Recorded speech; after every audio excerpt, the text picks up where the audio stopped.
तुमको बहुत बढ़िया एक कहानी सुनाते हैं तुम। तो एक लड़का था और उसको एनडीए का इंटरव्यू देना था। एनडीए यहाँ सब जानते होंगे, कठिन होता है, सबको पता होगा।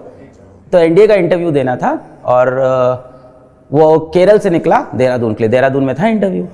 बड़े गरीब घर का बच्चा था, पैसा भी नहीं था उसके पास, 18-19 साल का था आप जैसा एकदम। तो उसकी बहन ने बोला कि मैं अपने कंगन बेच देती हूँ और इससे जो पैसे आएंगे इससे टिकट करा के चले जाना। कंगन बेचने से इतने ही पैसे आए कि एक तरफ का टिकट हो पाया, दूसरी तरफ का हो नहीं पाया।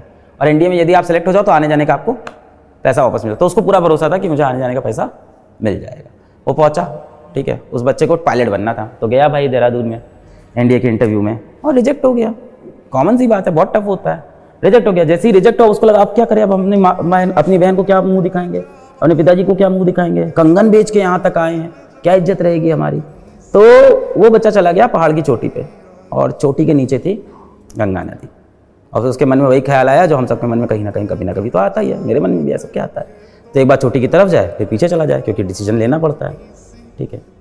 जब वही सोच रहा था तो उसी टाइम वहाँ पे एक शिवानंद स्वामी आ गए इत्तेफाक से पहाड़ के ऊपर। तो शिवानंद स्वामी ने से पूछा कि बच्चा क्या कर रहे हो। तो रो पड़ा छोटा बच्चा 18-19 साल का, बोला कि साधु जी हमारे साथ ऐसा ऐसा हुआ है, हम केरला से आए हैं यहाँ तक और बहन का कंगन बेच के आए हैं, अब क्या मुंह दिखाएंगे, हमको पायलट बनना था, हम पायलट नहीं बन पाए, क्या है तुम इधर आओ, चलो पहले हमारे साथ। तो उसको ले गए अपने साथ आश्रम में, बोले चलो खाना खाओ, रोटी खाओ, बढ़िया, क्या चलो अब सो जाओ, अब समय से रात हो गई, चलो सो जाओ। सो गए। अगले दिन सुबह उठे, क्या लो किराया लो, चलो घर जाओ। तो फिर वो फिर से रो दिए कि यार साधु जी हमें तो लगा था आप कुछ सोल्यूशन बताओ, कुछ ज्ञान बताओगे, आप तो ऐसे किराया दे के वापस भेज रहे हो। तो उन्होंने कहा कि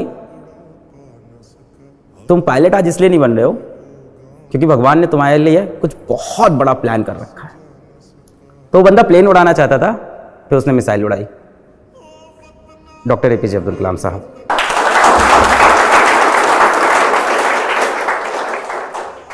ऐसी बहुत सी कहानियां आपको मिलेगी जहां इंसान बहुत सारा संघर्ष कर रहा था। सो बी पेशेंट। लोग उस बैकग्राउंड से निकल के जीवन में बहुत कुछ कर रहे हैं। देखो जिसके 480 आ रहे हैं उसको लग रहा है 500 क्यों नहीं आ रहे, इसके 500 आ रहे हैं उसके 550 क्यों नहीं आ रहे, 550 आ रहे हैं तो 660 क्यों नहीं आ रहे, 660 आ रहे हैं तो 720 क्यों नहीं आ रहे। तो किसी की इच्छाएं कभी खत्म नहीं होती है, ये हमेशा इंसान के मन में रहता है।